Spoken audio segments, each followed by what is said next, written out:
Entre Jésus et les petits, il y a une merveilleuse réciprocité d'amour. Comme le publicain de la parabole, ils n'ont en effet qu'une parole, et pitié du pécheur que je suis. Et cette parole les saisit tout entier et les transfigure. Luc 18, 13. Ils crient leur détresse, et il les écoute. Si tu le veux, tu peux me guérir. Luc 5, 12. Matthieu 8, 2. Ils ne se laissent pas déconcerter par ces apparents refus, car l'intuition de leur cœur les conduit au-delà des apparences. Il ne sied pas de prendre le pain des enfants pour le jeter aux petits chiens. De grâce, Seigneur, reprit-elle. Aussi bien les petits chiens mangent-ils des miettes qui tombent de la table de leur maître. Matthieu 15, 26, 28.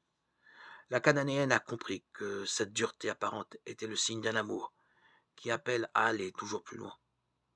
Eux, qui se sont laissés baptiser par Jean-Baptiste, à la différence des pharisiens qui ont rendu vain le dessein de Dieu, Luc 7, 30. Ils jubilent de découvrir sur eux le regard de miséricorde qui les justifie.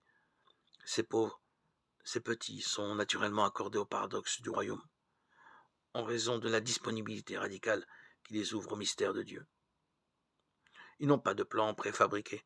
Ce sont des enfants qui écoutent dans la simplicité de leur cœur ce que leur dit le Père des cieux et qui leur donne raison. Luc 7, 35. De tout leur être, ils accueillent ce Jésus qui leur ressemble tant. N'est-il pas le petit par excellence, le Messie humble et miséricordieux, plein de douceur et de compassion, qui a lié toute sa vie aux pauvres? Je suis doux et humble de cœur, Matthieu 11, 29.